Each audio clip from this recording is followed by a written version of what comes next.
हमारा फ्यूचर है बट हमने उसे डेवलप किया है। फ्यूचर में जो हम सोच रहे हैं, जिस तरह से हमने उसकी एल्गोरिथम्स डेवलप किया है, एआई को डेवलप किया है, तो हम उसके मतलब हम ही उसका ओरिजिन पॉइंट है ना। आगे जाके जिस लेवल की थिंकिंग हम कर रहे हैं वो एआई शायद ना कर पाए फ्यूचर में। मैं फ्यूचर की बात नहीं करता, आज की बात करता हूँ। अगर मैं आपको कहूँ कि किसी ऐसे टॉपिक पे आपको लेटर लिखना है जिसके बारे में आपको अभी नॉलेज नहीं है, तो पहले आपको रिसर्च करनी पड़ेगी अलग अलग जगह से, या तो अलग अलग बुक से या अलग अलग वेबसाइट से, फिर उसको कंपाइल करके फिर एक लेटर लिखना पड़ेगा। टाइम कंज्यूमिंग होगा। तो कितना टाइम लग जाएगा?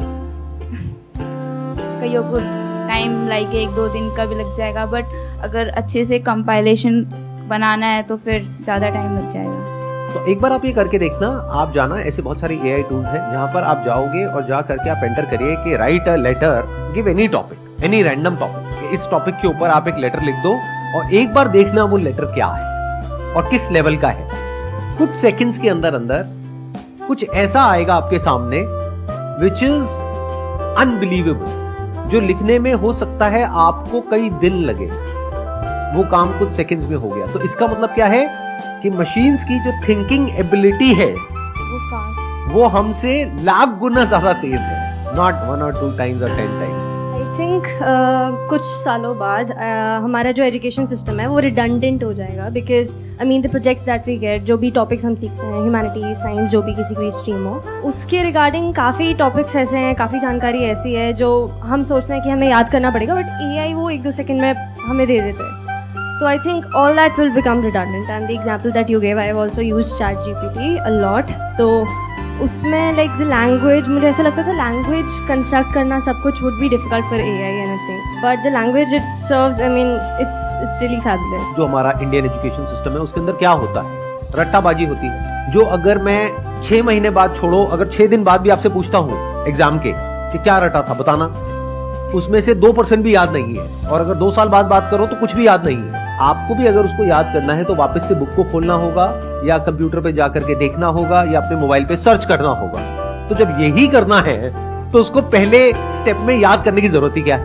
तो इसका मतलब आज आप जो भी पढ़ रहे हो, जो भी कर रहे हो, रट रहे हो, उसमें एक बहुत बड़ा क्वेश्चन मार्क लगाओ कि उसका क्या यूज रह जाएगा आने वाले टाइम में। क्योंकि आप जितना भी रट लो उससे करोड़ गुना ज्यादा, बल्कि ये भी कहना गलत होगा, करोड़ गुना ज्यादा, उससे इन्फिनिटी टाइम्स ज्यादा डेटा ऑलरेडी मशीन्स में है। You all must be genuinely concerned about this thing, because if you're not concerned, so you will be taken by surprise. आप कहोगे हुआ क्या है एकदम से, कि मतलब जो सोच करके मैंने इतनी पढ़ाई करी, ये डिग्री ली, अब इसके लिए जॉब ही नहीं है मार्केट में। डू यू गाइज नो कि एक ऐसा प्लेटफॉर्म बिल्ड हो गया है जहां पर आपको कोडिंग सीखने की जरूरत नहीं है। Without any kind of coding skills you can code in simple language. कितनों को पता है इसके बारे में? बाकियों को पता ही नहीं है। You guys should know. चलो मैं आपसे दूसरा सवाल पूछता हूं। आपको इसके बारे में तो नहीं पता है, आपको क्या पता है? बॉलीवुड के बारे में सब कुछ पता है, क्रिकेटर्स के बारे में सब कुछ पता है, इंस्टाग्राम पे क्या हो रहा है वो पता है आपको, अभी लेटेस्ट किसके साथ में क्या कंट्रोवर्सी चल रही है, सब कुछ पता है। तो फालतू की सारी चीजें पता है, अपने फ्यूचर के बारे में क्या पता है? कुछ भी नहीं। तो आप अपना करियर चूज कैसे करते हो? या तो आपके पेरेंट्स आपको सलाह देते हैं या खुद दिमाग लगाते हो। खुद दिमाग में है क्या जिसके बेस पे आप चूज कर रहे हैं? पहले कोई नॉलेज होनी चाहिए, कुछ इंफॉर्मेशन होनी चाहिए कि दुनिया किस डायरेक्शन में भाग रही है, उसके हिसाब से करियर चूज करना चाहिए ना।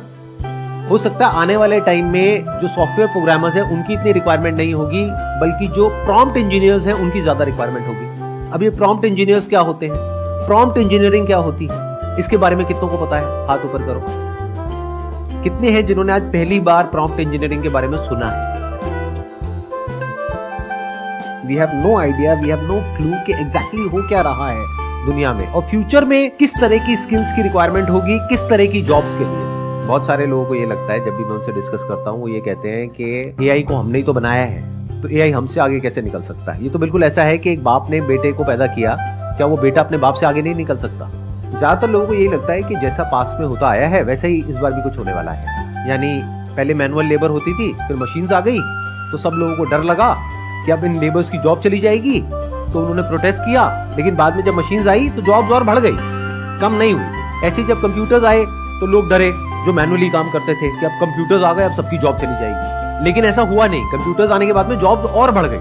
तो सबको क्या लग रहा है, इस बार भी कुछ ऐसे ही होने वाला है। और यही हम सबकी प्रॉब्लम है हम क्या करते हैं, फ्यूचर को पास्ट के लेंस से देखते हैं। इस बात को ध्यान से समझ लेना, बहुत इंपॉर्टेंट है ये बात समझने की। हम फ्यूचर को पास्ट के रेफरेंस पॉइंट से समझने की कोशिश करते हैं कि पास्ट में ऐसा हुआ, ऐसा हुआ, ऐसा हुआ, तो अब ऐसा होगा। और हम कभी एक्चुअल में नहीं देख पाते हैं कि अभी हो क्या रहा है और क्या होने वाला है। इस बार जो हो रहा है वो पास्ट में जो भी कुछ हुआ है उससे बिल्कुल अलग है। यानी कि जब मशीन्स आई, कंप्यूटर्स आए, तो क्या हुआ कि वो लोग जो मैनुअली काम करते थे उन्होंने एक स्किल एक्वायर करी उस मशीन को ऑपरेट करने की या कंप्यूटर को ऑपरेट करने की, और जॉब्स बढ़ गई। इस बार क्या हो रहा है, जो मशीन्स हैं वो मशीन्स ऐसी नहीं है कि जिसको ऑपरेट करने के लिए आपकी जरूरत है। Machines are intelligent enough to work